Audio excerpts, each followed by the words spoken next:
बिस्मिल्लाहिर्रहमानिर्रहीम। अस्सलाम वालेकुम जी, मैं नजमुल हसन बाजवा हूं।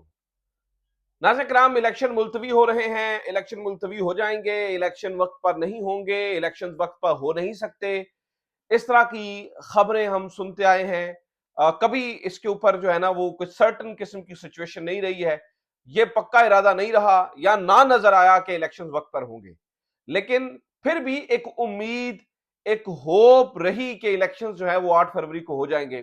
कुछ भी करके इलेक्शन 8 फरवरी को हो जाने चाहिए, ये उम्मीद रही। आज लेकिन नाज़रीन किराम जो कुछ हुआ है, आप ये समझिए कि गेम ओवर हो चुकी है। आज सेनेट से एक नोटिफिकेशन निकला है। पहले तो सुबह से करारदाद की खबरें आई, लेकिन शाम को सोने के ऊपर सुहागा। शायद वो करारदाद इतनी कोई अहमियत की हामिल ना होती, वो वैसे ही दब जाती, लेकिन एक नोटिफिकेशन निकला है। उस नोटिफिकेशन ने वाकईतन गेम ओवर करने का की तरफ पहला कदम उठा दिया है।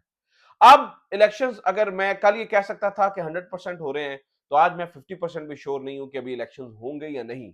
अब अनसर्टन सिचुएशन हो गई है, क्योंकि पूरी की पूरी जो रियासती मशीनरी है नाज़रीन किराम, अब वो मिलकर काम करना शुरू हो गई है। ये एक नोटिफिकेशन इंतहाई अहमियत का हामिल है। ये एक नोटिफिकेशन गेम चेंजर है। इस नोटिफिकेशन में क्या लिखा गया है और इसकी अहमियत कैसे है, कैसे मैं ये मतलब मुझे मुझे ये लग रहा है कि ये नोटिफिकेशन जो है ना वो सब कुछ बहा ले जाने के लिए पहला कदम है, और अब सुप्रीम कोर्ट भी कुछ नहीं कर पाएगी। इसकी क्या वजह है? क्यों काजी फायजा साहब अपनी ही गलतियों की वजह से आज फंस चुके हैं? इसके ऊपर तफसीलन बात करेंगे, और मैं आपको सारी सूरत हाल से अभी आगाह कर देता हूं कि कौन क्या कर रहा है, कहां कहां से इकदाम हो रहे हैं, कैसे ये एक सीरियस सिचुएशन है, किस तरह से पहले वाली पूरे पैटर्न के ऊपर काम हो रहा है। इसके ऊपर तफसीलन बात कर लेते हैं, लेकिन आगे बढ़ने से पहले दरखास्त यह है कि चैनल को सब्सक्राइब जरूर कर लीजिए, और फेसबुक पे अगर आप हमें देख रहे हैं तो फेसबुक को फॉलो जरूर कर लीजिए। नाज़रीन किराम, हुआ ये कि आज सेनेट के अंदर एक करारदाद पेश की गई, और इस करारदाद में इलेक्शंस को डिले करने के लिए कहा गया। अब सिर्फ 14 मेंबरान वहां पे मौजूद थे, और सिर्फ जो है ना वो 12 मेंबरान ने इसके हक में वोट दिया, और ये करारदाद मंजूर हो गई। दो ने इसकी मुखालफत में वोट दिया। अब सवाल ये पैदा होता है, जो सबसे अहम तरीन सवाल है। सवाल ये पैदा होता है कि चले तहरीक इंसाफ के ऊपर प्रेशर समझ में आती है, तहरीक इंसाफ के लोगों की मुश्किलात समझ में आती हैं, लेकिन अगर वाकई पाकिस्तान मुस्लिम लीग नून चाहती और इस गेम का हिस्सा ना होती, तो वहां पर सेनेटर अफनानुल्लाह उठकर उसकी मुखालफत ना करके बल्कि कोरम की निशानदही करते। ना कोरम पूरा था, 14 लोगों की मौजूदगी में किसी को पता ही नहीं था कि जनाब होने क्या वाला है, और एक जो है ना वो आनन फानन ना जो है ना वो शेड्यूल में थी, कहीं से ना कुछ था, अचानक से करारदाद पेश होती है और उसको मंजूर कर लिया जाता है। तो सबसे पहले तो सवाल बनता है कि क्या पाकिस्तान मुस्लिम लीग नून भी इस पूरे सिस्टम का हिस्सा है? तो वो पिछला उसका जवाब बजाता खुद हमें माजी से मिलता है, और लगता है जी हाँ, पाकिस्तान मुस्लिम लीग नून भी इस पूरे निजाम का हिस्सा है, और पाकिस्तान मुस्लिम लीग नून भी डायरेक्टली बेनिफिशियरी है इस पूरे निजाम की। तो वो तो कहानी जो है ना वो हमें समझ में आती है। दूसरा, नाज़रीन कराम, आप ये देखिए कि पाकिस्तान पीपल्स पार्टी के जो सेनेटर हैं बहरामन तंगी, ना सिर्फ उन्होंने इसकी हमायत की, बल्कि उठ के तकरीर भी कर डाली। इसके ऊपर पार्टी ने शो कॉज नोटिस भी जारी किया है। लेकिन आप देखिए कि किस तरह से चीजें मैनेज हुई। अब अगर वाकई पाकिस्तान मुस्लिम लीग नून ने और पाकिस्तान पीपल्स पार्टी ये समझते हैं कि नहीं, गलत हुआ और ये नहीं होना चाहिए था, और ये सारी चीजें जो है ना वो गलत थी, तो बड़ा आसान है। पाकिस्तान मुस्लिम लीग नून और पाकिस्तान पीपल्स पार्टी के पास सेनेट में इतनी अक्सरियत है कि आराम से इसको जो चेयरमैन सेनेट है सादिक संजरानी साहब, उनको हटाया जा सकता है। लेकिन नाज़रीन किराम, वो हटाएंगे नहीं, ये मैं आपको भी बता दूं। अब आ जाते हैं जो मेन और इंपॉर्टेंट नुकता है। अब ये करारदाद मंजूर हुई।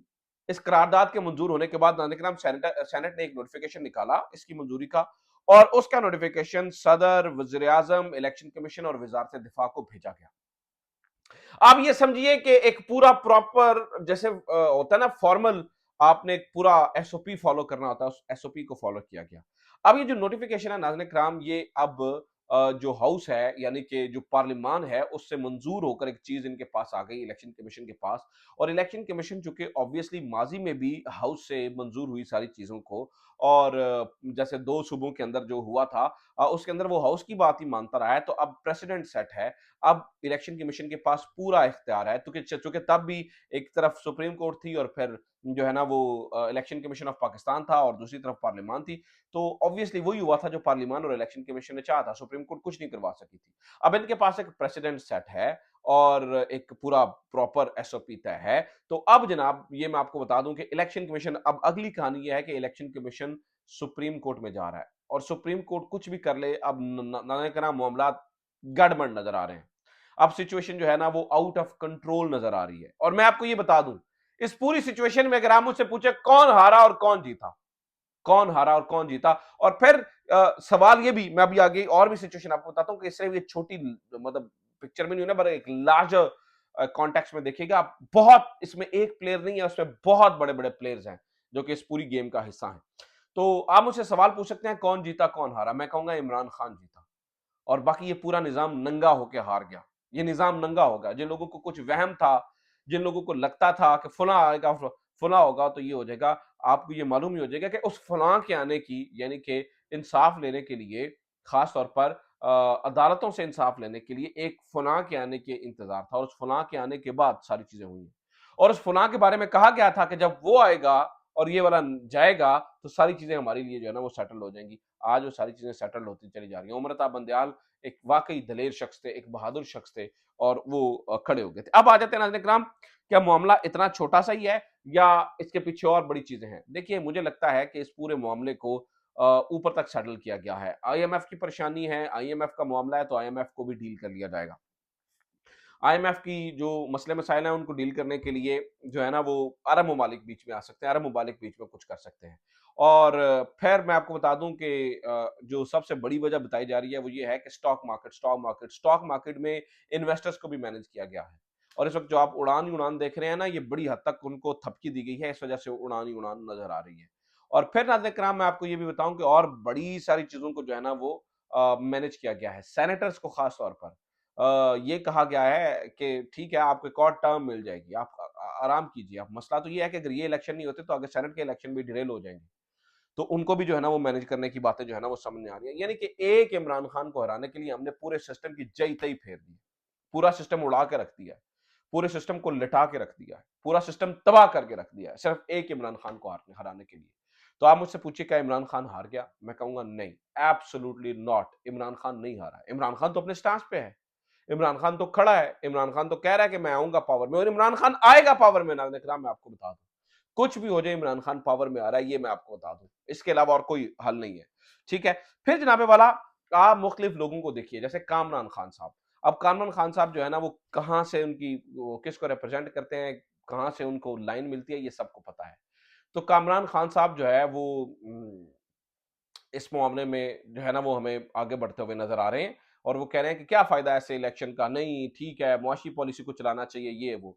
अब ये अब बहुत सारे लोग कामरान खान पे इतराज कर रहे हैं, बनता भी है, लेकिन उन लोगों ने इसहाक डार के ऊपर इतराज नहीं किया था जिन्होंने कहा था व्हाट इलेक्शंस, इलेक्शंस 3-4 महीने आगे भी चले जाएंगे तो क्या होगा। ये वो ऑलरेडी कह चुके हैं। तो नाज़रीन करम, 8 फरवरी, अब बहुत मुश्किल चीजें जो है ना वो नजर आ रही हैं कि 8 फरवरी को मैनेज होती हुई नजर आएंगी। ऑलरेडी अब 1 महीना रह गया, और 1 महीना पहले इस तरह की अनसर्टेनिटी नहीं होती है जिस तरह की अनसर्टेन सिचुएशन ये है। अब काजी साहब का हुक्म मानेगा कौन? सवाल तो अब ये भी है कि काजी साहब के हुक्म को कौन मानेगा? आपने जिस तरह से उमर अता बंदयाल को बेपर किया, जिस तरह से उमर अता बंदयाल तो बड़ी इज्जत आबरू से घर चले गए, ठीक है, वो तो याद भी रखे जाएँगे। काज़ी साहब से अब ये सवाल पूछना चाहिए कि आपको क्या लगता है कि आप ये देखिए कि किस जो आप जो जो सब कुछ आपके दौर में हो रहा है, क्या तारीख में आपको याद नहीं रखा जाएगा? और बड़े अच्छे तरीके से नाज़रीन इकराम इनको याद रखा जाएगा। जहाँ पे ये सब कुछ होना चाहिए नाज़रीन इकराम, और ये सारी बातें हो रही हैं, इलेक्शंस नहीं हो रहे, वहाँ पर निगरान हुकूमत के तो हाथ-मुँह फूले होने चाहिए। लेकिन निगरान हुकूमत क्या कर रही है? मुर्तज़ा सोलंकी साहब ने, खैर मुझे तो उन्होंने ब्लॉक किया हुआ है ट्विटर के ऊपर, आई डोंट नो क्यों किया हुआ है। लेकिन मुर्तज़ा सोलंकी साहब ने जो है ना वो एक ट्वीट की जिसमें उन्होंने बताया, जब जहाँ उनकी यहाँ पर होनी चाहिए चीज़ें, यहाँ पे तवज्जो होनी चाहिए, वो कह रहे हैं इकोनॉमिस्ट ने क्योंकि ये क्यों छापा है? हम उस उनके तरीकाकार का पूछेंगे, आप बताएँ। यानी कि अब ये मुर्तज़ा सोलंकी साहब सहाफ़त सिखाएँगे इकोनॉमिस्ट को। यही वक़्त देखने के लिए जो है ना वो बाकी रह गया था। तो ये नाज़रीन इकराम अब तक की खबरें हैं। ये इस वक़्त की सिचुएशन नज़र आती है। बड़ी पिक्चर में देखें तो तबाही तबाही नज़र आ रही है। इलेक्शंस 8 फरवरी को गड़बड़ होते हुए नज़र आ रहे हैं, और इस पूरी सिचुएशन में से अल्टीमेट एक विनर सामने आता हुआ नज़र आ रहा है, और उसका नाम इमरान खान है। अपना ख्याल रखिए। खुदा हाफ़िज़। पाकिस्तान ज़िंदाबाद।